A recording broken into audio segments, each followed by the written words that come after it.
Profesora Narcisa Reto, muy buenas noches. Mi nombre es Inés Zapata Córdoba, pertenezco a la carrera profesional de Psicología de la Universidad Católica de los Andes de Chimbote. En esta oportunidad me ha tocado dar a conocer un poquito sobre el cerebro, lóbulos y áreas. Un lóbulo es una parte de la corteza cerebral que subdivide el cerebro según sus funciones. A continuación se definen los principales lóbulos cerebrales. El lóbulo frontal, situado en la parte anterior por delante de las fisuras de Rolando. Este da la capacidad de moverse, de razonar y resolución de problemas, parte del lenguaje y emociones. El lóbulo parietal se halla por detrás de la fisura de Rolando y por encima de la fisura lateral. Por detrás limita con la imaginaria fisura perpendicular externa, encargado de percepciones sensoriales externas, sensibilidad, tacto, percepción, presión, temperatura y dolor.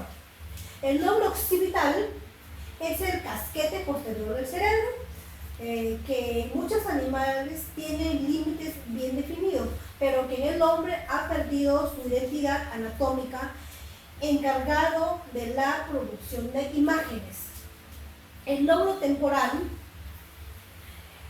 localizado frente al lóbulo occipital, situado por debajo y detrás de la fisura de Silvio, aproximadamente detrás de cada 100, desempeña un papel importante en tareas visuales complejas como el reconocimiento de caras.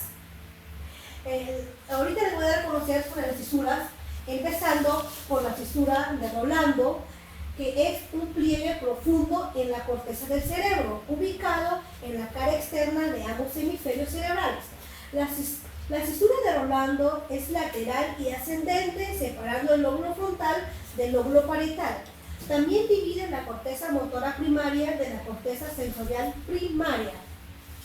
La fisura de Silvio es el pliegue más profundo de la corteza del cerebro. Comienza en la cara inferior de ambos hemisferios cerebrales y asciende lateral y oblicuamente hacia atrás de la cara externa, dividiendo al lóbulo temporal del lóbulo frontal, aunque se encuentra en ambos hemisferios cerebrales. La fisura calcarina o fisura parieto-occipital está ubicada en la zona posterior de la cara interna de cada hemisferio cerebral.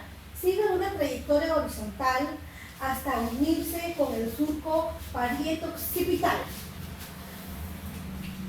formando un ángulo agudo en la cara interna del lóbulo occipital de cada hemisferio cerebral. La fisura calcarina origina un ventrículo llamado calca, Avis o bien espolón de Morán. El centro de la visión o corteza visual primaria está localizado en ambos lados a lo largo de la fisura calcarina en el lóbulo occipital. Ahora les daré a conocer algo sobre las áreas, empezando por la corteza somotosensorial primaria. Aquí se encuentra el área 1, 2 y 3. Se localiza en el giro postcentral y en su extensión medial en el lóbulo paracentral. Se denomina también área somoestética o área de la sensibilidad general. Se encarga de recibir todas las sensaciones táctiles, articulaciones, musculares del lado contralateral del cuerpo. Su estímulo provoca comezón, entumecimiento y movimiento sin haber desplazamiento real. Los daños en esta área producen confusión en la percepción táctil del individuo, sea la temperatura, presión, dolor y tacto. La corteza motora primaria, o el área número 4, es el área de proyección que controla la motricidad voluntaria del lado contralateral del cuerpo. Su estímulo provoca movimientos contralaterales discretos y limitados a una sola articulación o músculo. Digamos que ella inicia el movimiento de manera burda por ser luego definido, si es necesario, por otras estructuras cerebrales. Participa en la iniciación de movimientos voluntarios, siendo muy destacada la acción y control que ejerce sobre los músculos distales de las extremidades contralaterales. Simultáneamente, la corteza motora suplementaria tiene una importante función en la programación de patrones de secuencias de movimientos que comprometen a todo el organismo. Sus lesiones en esta área además pueden causar movimientos espásticos y dificultosos como la epilepsia, y su destrucción o daños muy severos pueden ocasionar hasta parálisis en los miembros afectados. Área sensitiva secundaria, o sea, el área número 5 y número 7. Se denomina también área psicosomatésica, que es un área de asociación ubicada detrás del giro postcentral, es decir, en pleno lobo parietal. Es esencial para el área somatésica primaria, que también tiene una organización somatotópica respecto a las modalidades de tacto, sentido, de posición, precisión y dolor. Su mayor función corresponde a los movimientos voluntarios dirigidos hacia un destino en relación con la integración de los estímulos visuales. Lesiones en esta área o daños irreversibles pueden ocasionar ataxia óptica, que es la incapacidad de dirigir los movimientos hacia un objeto que se ve con claridad. Área premotora o área número 6. Se denomina también área motora suplementaria o área motora extrapiramidal. Controla los movimientos asociados que acompañan los movimientos voluntarios. Esta área da las ganas de ejecutar movimientos. En función es la de organizar los movimientos que se originan o aquellos donde intervendrán los estímulos visuales, táctiles o auditivos. La lesión o daño de esta área producirá apraxia, dificultad para ejecutar movimientos diestros, secuenciales y complejos tales como caminar. Corteza prefrontal, que son el área número 9, 10, 11 y 12. Esta corteza está muy desarrollada en el hombre. Se relaciona en general con los procesos mentales superiores del pensamiento, tales como el juicio, la voluntad o el razonamiento. Daños en esta área pueden ocasionar incapacidad en la toma de decisiones o afectos similares a los del retraso mental.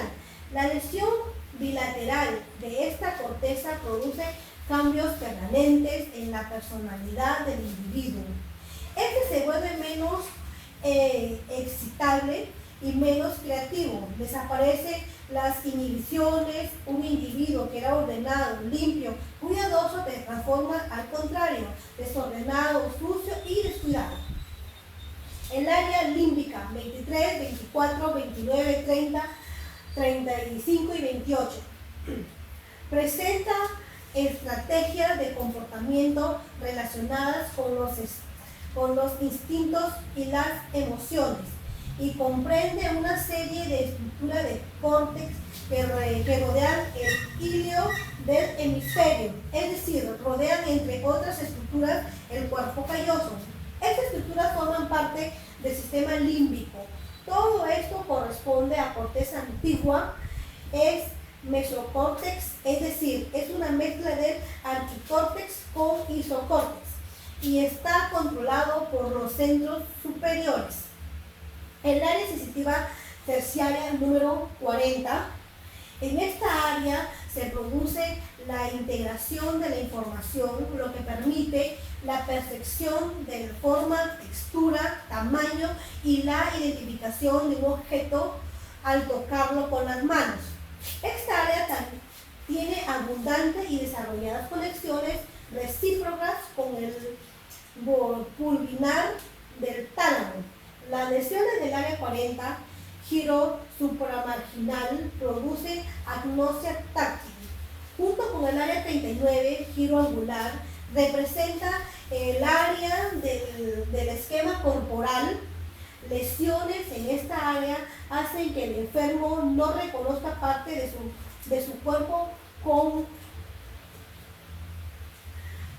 áreas corticales relacionadas con el lenguaje o áreas del lenguaje, que es el área 44 y 45, o denominan área de Broca.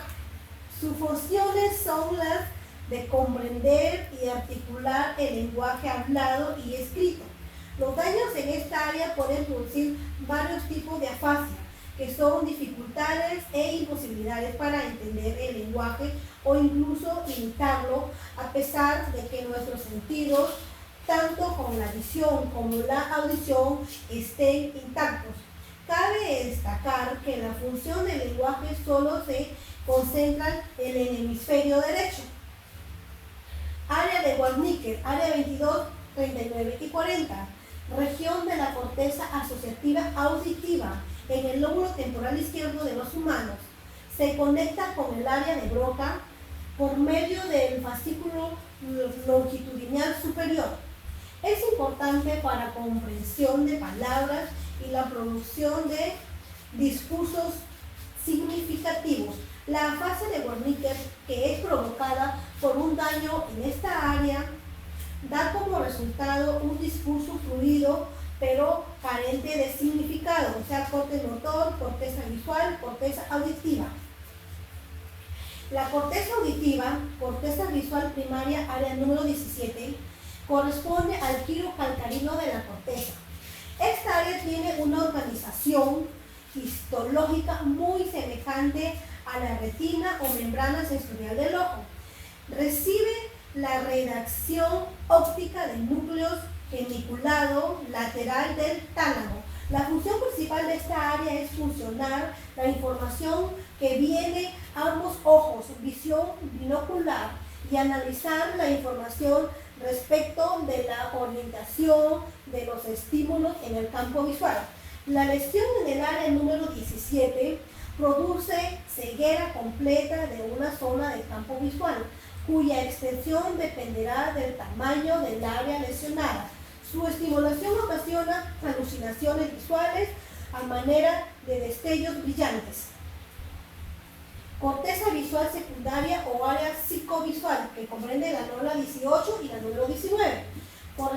Corresponden, además, existen otras áreas de asociación como el giro angular, corteza del lóbulo temporal 20 y 21, que analizan aspectos más complejos de la información.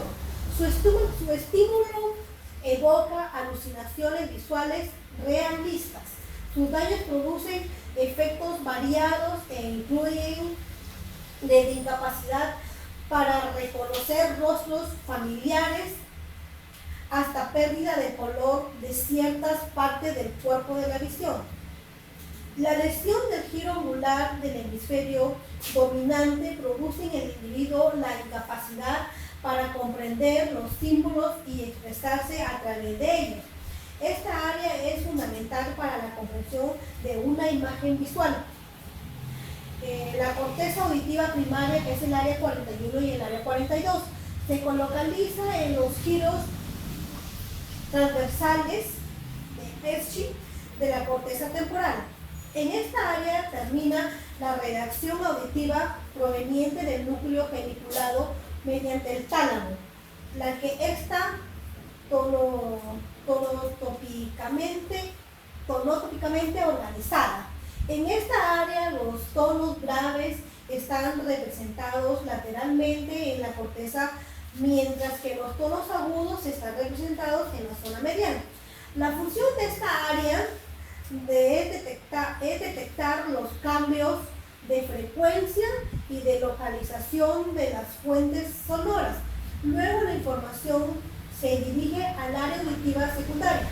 Las lesiones pueden producir dificultad en la ubicación del sonido en el espacio y pérdida de la audición.